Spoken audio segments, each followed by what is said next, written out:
रोहित ने देखा मायरा उस तस्वीर को देखकर पूरी तरह से चौंक गई थी। उसने मायरा से पूछा, मायरा क्या हुआ, तुम इतनी घबरा क्यों गई?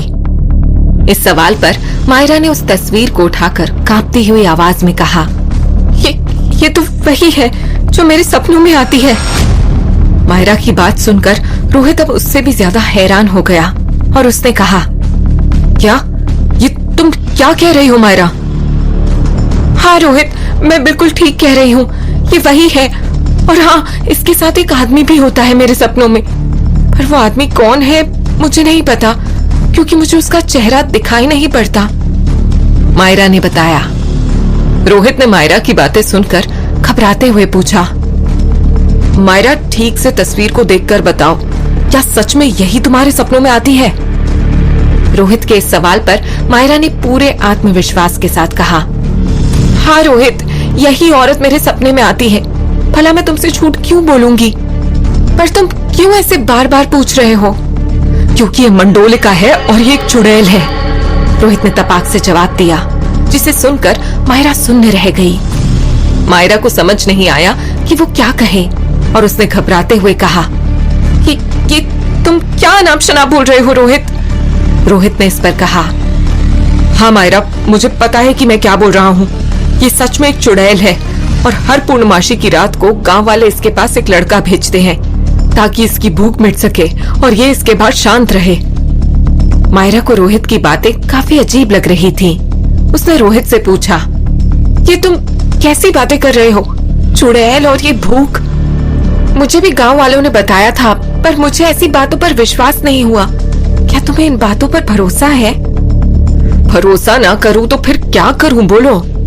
तुम नहीं जानती मायरा, मैं जब से इस गांव में आया हूँ मेरे साथ कितनी अजीब अजीब घटनाएं घट रही हैं, रोहित ने मायरा को बताया। ये सुनकर मायरा भी हैरान हो गई और उसने कहा, रोहित, अजीब तो मेरे साथ भी बहुत कुछ हो रहा है, लेकिन तुम बताओ तुम्हारे साथ क्या क्या अजीब हो रहा है? जब से रोहित यहाँ आया था तभी से वो बहुत परेशान था, लेकिन अपनी परेशानी उसने अभी तक किसी को भी नहीं बताई थी। लेकिन जब आज मायरा ने उससे पूछा तो उससे भी रहा नहीं गया और उसने मायरा से कहा, मैं तुम्हें सब समझाता हूँ, रुको 2 मिनट। ये कहने के बाद उसने अपना वही चार्ट पेपर निकाला जिसमें उसने पहले भी खुद के साथ हो रही अजीब घटनाओं के बारे में लिखा था।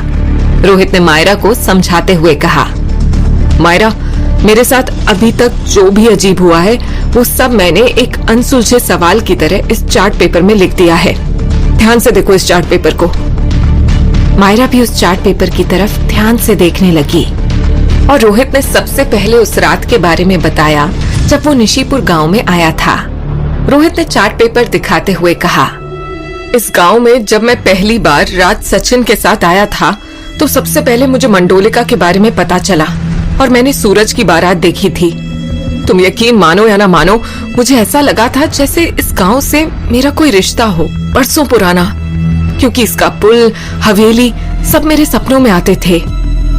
ये सुन मायरा बोली, जब मैं गांव आई थी तो मुझे भी कुछ ऐसा ही एहसास हुआ था जैसे इस जगह से मेरा कोई दर्दनाक रिश्ता है। दोनों ने एक पल के लिए एक दूसरे को देखा। तभी मायरा ने पूछा, ये सूरज, ये कौन है?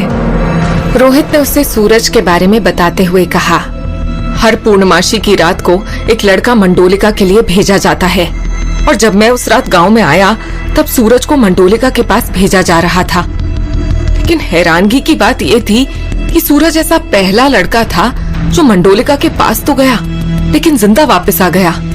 इससे पहले जितने भी लोगों को भेजा गया, अगली सुबह सबकी लाश गांव वालों को मिली।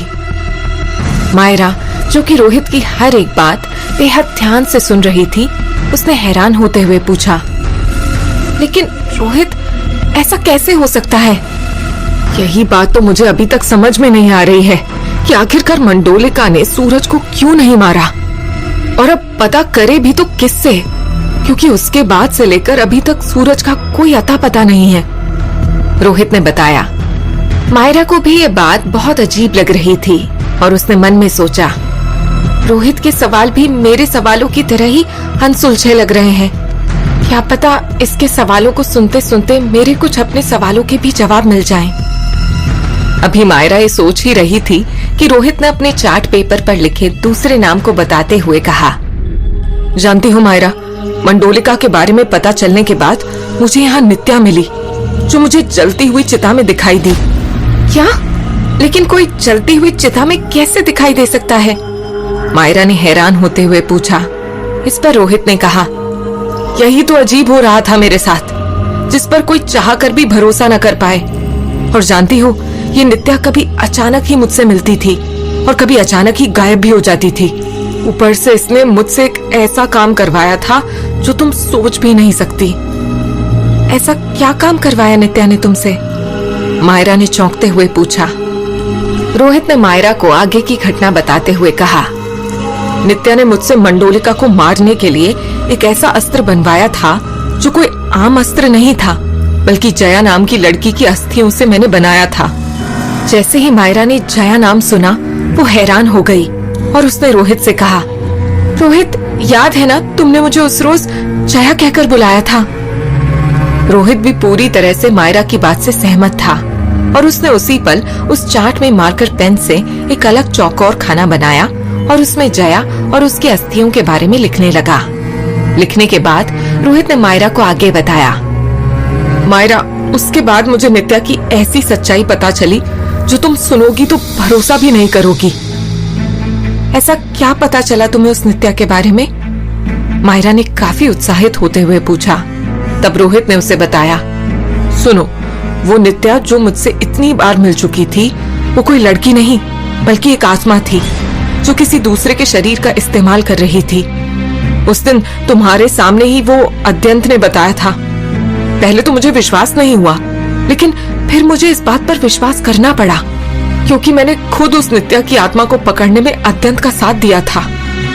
रोहित ने आगे का बताते हुए कहा, मायरा, वो जो अद्यंत है ना, वो अजीब सा आदमी, उसी ने फिर नित्या को अपने कब्जे में ले लिया। और तो और तब मुझे पता चला कि नित्या ही वो थी जो गांव वालों को मार रही थी। उसी ने पहले चरण और फिर रंजीत की हत्या की। रोहित ने चार्ट पेपर पर नित्या के बारे में लिखने के लिए जो चौकोर खाना बनाया था, उस पर उसने लाल रंग के मार्कर पेन से एक गोला बना दिया और उसमें नित्या की आत्मा लिख दिया। साथ ही उसने एक चौकोर खाना और बनाया जिसमें रोहित ने अद्यंत लिखा। ये सब करने के बाद रोहित ने अद्यंत के बारे में बताते हुए कहा, तुम जानती हो, जब मैं यहाँ आया था तो अगले ही दिन गांव वाले सब भूल चुके थे। उन्हें कुछ भी याद नहीं था। ना तो वो सूरज के बारे में जानते थे और ना ही मंडोलिका के बारे में। लेकिन फिर अद्यंत ने अपनी शक्तियों से गांव वालों को सब कुछ याद कराया। रोहित ने एक गहरी सांस ली और आगे बताते हुए कहा, मायरा, उसके बाद मैंने नदी में डूबती हुई एक लड़की देखी, लेकिन जब उसे मैंने पानी से बचाकर बाहर निकाला तो देखा कि वो लड़की है ही नहीं जो मुझे पानी में डूबती हुई दिख रही थी। वो असल में एक बच्चा डूब रहा था। यहाँ तक कि एक दिन मैंने अपने भ्रम में देखा कि एक लड़की की साड़ी के पल्लू में आग लग गई है। इन लड़कियों की शक्ल तुम्हारे जैसे थी। ये सुन मायरा चौंक गई। रोहित आज पहली बार किसी को अपने साथ हुई हर अजीब घटना खुलकर बता रहा था, जिससे उसे काफी सुकून भी मिल रहा था। रोहित ने आगे की घटना बताते हुए कहा, मायरा, उसके बाद फिर मैंने एक लड़की को खाई में कूदते हुए देखा जिसकी शक्ल हूबहू तुमसे मिल रही थी। और जब भी वो खाई में कूदती है तो बस एक ही बात बोलती है कि विजय, मेरी तबाही से ना ही तुम बचोगे और ना ही तुम्हारा निशीपुर गांव। रोहित की बताई हुई ये बात सुनकर मायरा चौंक गई और उसने झट से कहा, रोहित, ये सब तो मैं भी उस रोज खाई में कूदते वक्त बोल रही थी। आखिर ये कौन सी पहेली है जो हम दोनों चाहकर भी नहीं सुलझा पा रहे हैं? रोहित भी मायरा की बात ध्यान से सुन रहा था। उसने कहा, तुम ठीक कहती हो मायरा। मायरा भी आज दिल खोलकर हर बात रोहित को बता देना चाहती थी, इसीलिए उसने कहा, तुम्हें पता है रोहित, तुम्हारी ही तरह मेरे साथ भी बहुत अजीब अजीब हो रहा है, और वो भी तभी से जब से मैं इस गांव में आई हूँ। एक दिन जब मैं काशवी के साथ मेले में गई थी ना, तब मुझे भ्रम में कुछ लोगों की लाशें पानी में तैरती हुई दिखी। फिर वो लोग सच में मेरे सामने आए, वो भी जिंदा, और फिर अगले ही दिन वो लोग सच में मर गए। उसके बाद से ही उन सब की आत्माएं मुझे दिखती हैं और हमेशा एक ही बात कहती हैं कि हमारी मृत्यु किसी साजिश की वजह से हुई है। रोहित मायरा की बात सुनकर हैरान हो गया और फिर उसने चार्ट पेपर में अलग से चौकोर खाना बनाया और उसमें लिखा, गांव के लोगों की मृत्यु एक साजिश। उसके बाद मायरा ने बताते हुए कहा, रोहित, ये जो तस्वीर वाली चुड़ैल है ना, इसे मैं जब भी अपने सपनों में देखती हूँ तो हमेशा एक ही बात बोलती हूँ कि मेरे पिताजी के साथ धोखा हुआ है और ये हमेशा एक आदमी के साथ होती है, पर मुझे उस आदमी का चेहरा नहीं दिखाई पड़ता। ये सुनकर रोहित ने जिस चौकोर खाने में मंडोलिका लिखा था, उसमें मंडोलिका के साथ उसने पिताजी के साथ धोखा लिख दिया। रोहित पूरी कोशिश कर रहा था हर कड़ी को जोड़ने की। रोहित ने फिर आगे बताया, मैं एक बार यहाँ साइट के पास वाले खंडहर में गया था, जिससे मैंने अपने भ्रम में एक कोठा देखा था। उसमें मुझे एक आदमी और एक खूबसूरत लड़की दिखाई दिए। यहाँ तक कि मैं जब पहली बार माई से मिला तो एक भयानक भूतनी मेरे और माई की तरफ बढ़ रही थी और फिर देखते ही देखते वो गायब भी हो गई। पता नहीं कौन थी वो भूतनी। रोहित की माई वाली बात सुनकर मायरा को भी वो घटना याद आ गई जब वो रोहित के साथ उनसे मिलने गई थी। उसने रोहित से कहा, रोहित, तुम्हें याद है जब मैं तुम्हारे साथ माई से मिलने गई थी तो उन्होंने मुझे किस तरह से डायन कहकर बुलाया था? रोहित ने दिमाग पर जोर डालते हुए कहा, हाँ, पता नहीं माई को क्या हो गया था उस रोज। मुझे भी उनका बर्ताव बहुत अजीब लगा था। सिर्फ अम्मा ही नहीं बल्कि मुझे एक और औरत ने भी एक दिन डायन बोला था। मायरा ने एक और घटना याद करते हुए कहा।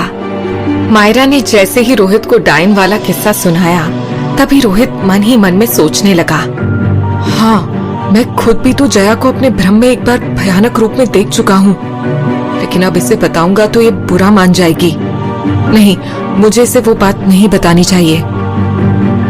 रोहित अपने मन में ये सब सोच ही रहा था कि तभी मायरा ने उसे टोकते हुए पूछा, रोहित, तुम क्या सोचने लगे अब? रोहित ने उसे कोई भी जवाब नहीं दिया और चार्ट पेपर पर जया के नाम के साथ डायन लिख दिया, जिससे मायरा भड़क गई और रोहित से पूछ पड़ी, ये क्या बकवास है रोहित? ये तुमने जया के नाम के साथ डायन क्यों लिख दिया? अरे, इसमें तुम्हें क्या प्रॉब्लम है? मैंने तुम्हारे नहीं जया के नाम के आगे लिखा है और तुम तो मायरा हो ना। तुम्हें इन बातों में विश्वास भी नहीं था तो फिर क्यों भड़क रही हो? इस पर मायरा ने उसे समझाते हुए कहा, देखो, जब से मैंने उस दुशाना को देखा है तब से मुझे विश्वास है इन बातों पर। जैसे ही मायरा ने दुशाना का नाम लिया, तभी एक छिपकली सीधे मायरा के आगे गिर गई और मायरा की चीख निकल गई। इससे पहले कि रोहित और मायरा खुद को संभाल पाते, वहां दीवारों से और छत पर अचानक ही ढेरों छिपकलियां निकलने लगी और धीरे धीरे उन दोनों की तरफ बढ़ने लगी। आज फिर से इतनी छिपकलियां, ये सब क्या हो रहा है? रोहित ने खुद से पूछा।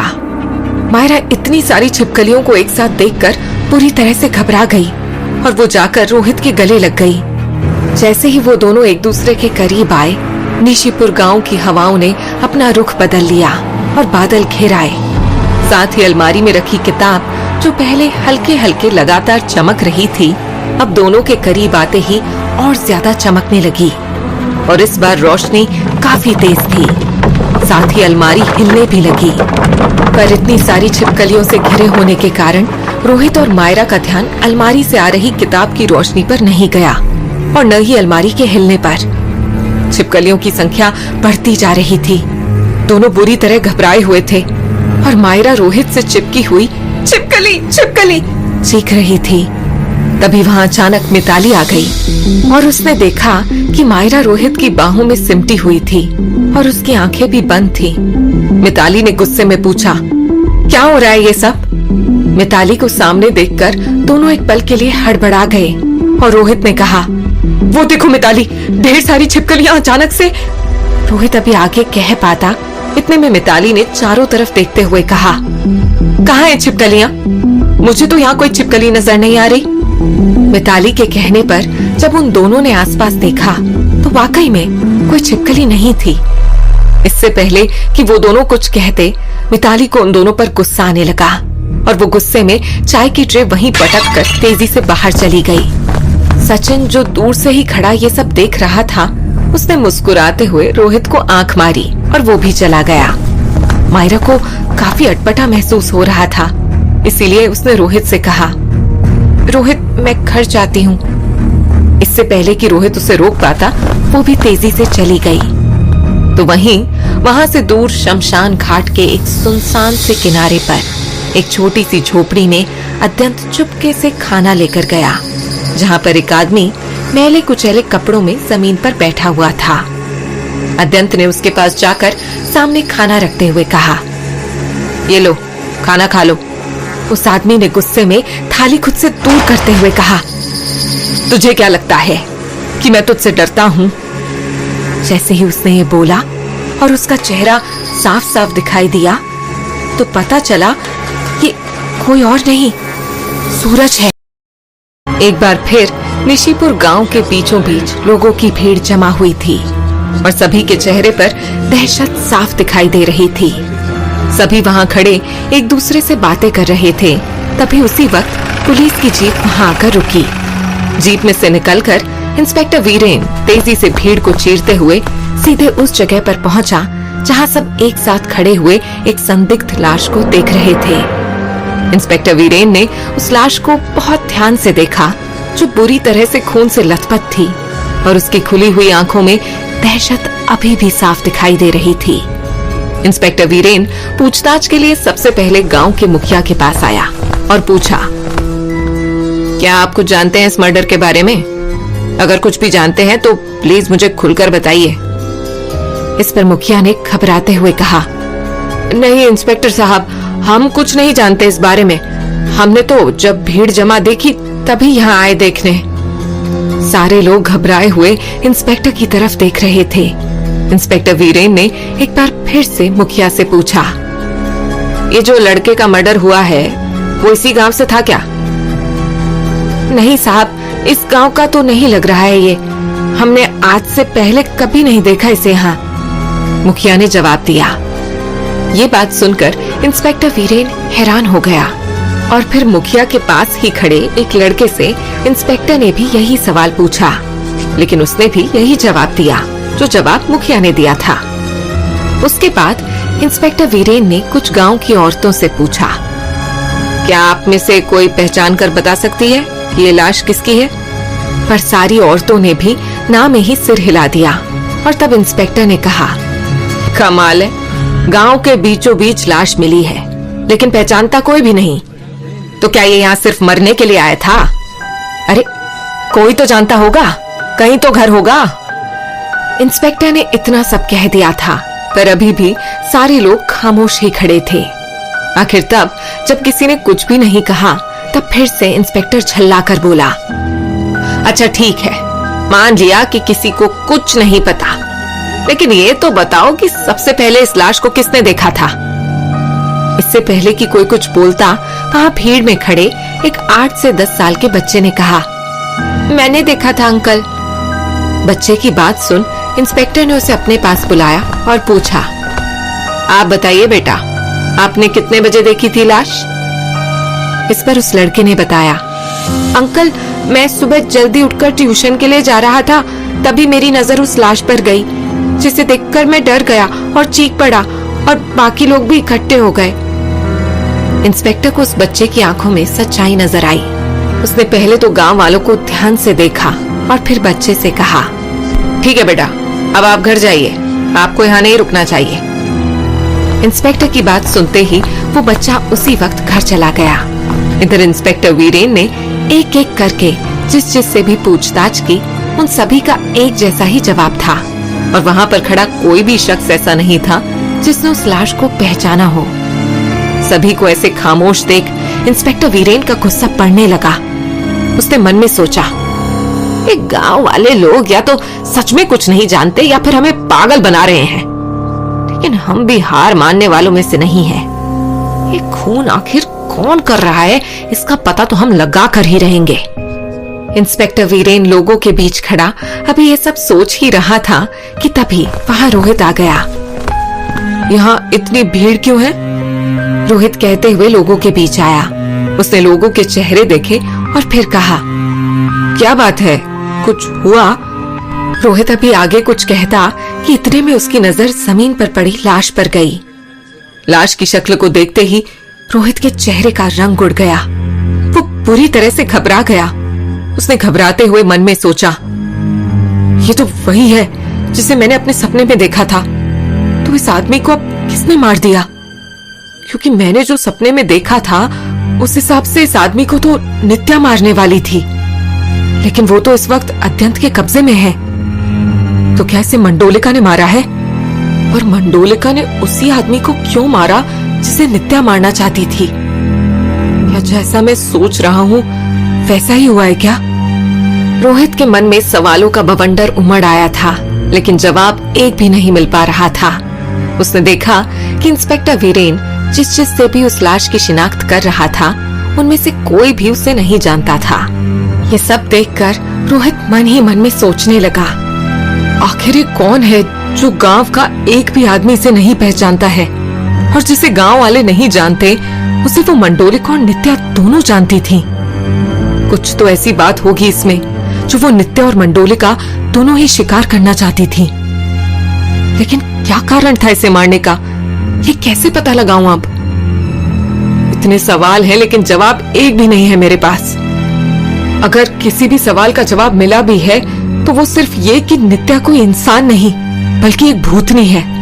इसके अलावा और कोई भी जवाब नहीं मिल पाया है मुझे। और मेरी सबसे बड़ी मूर्खता ये थी कि मैं इतने दिनों तक एक भूतनी के चक्कर काटता रहा और उसी से उम्मीद भी करता रहा कि वो मुझे मेरे सवालों के जवाब देगी। रोहित इन्हीं सब सवालों को सोच सोचकर बेहद परेशान हो रहा था। तो वहीं इंस्पेक्टर वीरेन भी गांव वालों से हजारों सवाल पूछ रहे थे, लेकिन उन्हें अभी तक एक भी सवाल का जवाब नहीं मिल पाया था। उन्हें अंदर ही अंदर बहुत गुस्सा आ रहा था और उन्होंने मन ही मन में सोचा, हर शख्स एक ही जवाब दे रहा है कि उसे कुछ नहीं पता। ऐसे में कैसे सच उगलवाऊं गांव वालों से? साले सब बहुत चालाक हैं। ये सोचकर इंस्पेक्टर वीरेन ने एक बार फिर से पूछताछ शुरू कर दी और सभी से एक साथ कहा, तुम्हारे गांव में एक खून हुआ है और तुम सब में से कोई भी नहीं जानता कि मरने वाला कौन था और मारने वाला कौन था। अब या तो तुम लोगों ने हमें पागल समझा हुआ है या फिर तुम सब मिले हुए हो। जब कोई कुछ नहीं बोला तो इंस्पेक्टर वीरेन ने वहाँ एक साथ खड़े 3 जवान लड़कों को इशारा करते हुए कहा, तुम तीनों वहाँ ग्रुप बनाकर क्यों खड़े हुए हो? इधर आओ हमारे पास। इंस्पेक्टर वीरेन के कहने पर वो तीनों लड़के उन्हीं के पास आ गए और इंस्पेक्टर ने पूछा, क्या तुम तीनों लड़कों में से कोई बता सकता है कि इतनी बेरहमी से कत्ल किसने किया होगा? अगर किसी पर भी थोड़ा सा भी शक हो तो बताओ, ताकि मैं कातिल तक पहुंच पाऊं। ये सुनकर वो तीनों लड़के एक दूसरे को देखने लगे और उनमें से एक ने कहा, नहीं सर, हम कुछ भी नहीं जानते। अगर जानते होते तो जरूर बताते।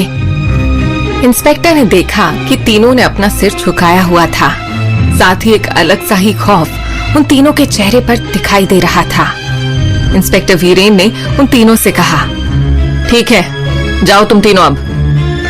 इसके बाद इंस्पेक्टर वीरेन ने गांव के कुछ बुजुर्गों से भी यही सवाल किया, लेकिन किसी के भी पास कोई भी जवाब नहीं था। और फिर इंस्पेक्टर वीरेन ने कहा, ठीक है, अगर आप सभी यहाँ नहीं जवाब दे रहे तो कोई बात नहीं। एक काम कीजिए, आप सभी कल थाने आ जाइए ताकि फिर हम तसल्ली से पूछताछ कर सकें आपसे। थाने शब्द सुनते ही गांव के सभी लोग एक दूसरे को देखने लगे और गांव के मुखिया ने पूछा, लेकिन साहब सभी कैसे आएंगे, वो भी एक साथ? इस पर इंस्पेक्टर वीरेन ने कहा, क्यों, सब क्यों नहीं आ सकते? और फिर हमने एक साथ आने को थोड़ी ही कहा है, सारा दिन पड़ा है, आप थोड़े थोड़े करके आइए। जब यहाँ नहीं बता रहे तो कम से कम वहाँ तो सच बताएंगे ही ना आप सभी। जो भी होगा वही होगा अब। इंस्पेक्टर वीरेन अभी बोल ही रहा था कि तभी भीड़ में से एक जानी पहचानी आवाज आई, अगर आप इजाजत दें तो क्या हम बताएं हुजूर आपको? हमको पूरी दुनिया का खबर है। इस आवाज को सुनते ही सभी लोग एक साथ उसी दिशा में देखने लगे जिधर से आवाज आई थी। ये कौन बोला? इंस्पेक्टर वीरेन ने भीड़ के बीचों बीच देखा। तभी चाचा विद्रोही भीड़ में से निकलकर इंस्पेक्टर वीरेन के पास आए। चाचा विद्रोही को देखते ही इंस्पेक्टर वीरेन आग की तरह दहक उठा, क्योंकि उसे चाचा विद्रोही के साथ पहली मुलाकात याद आ गई।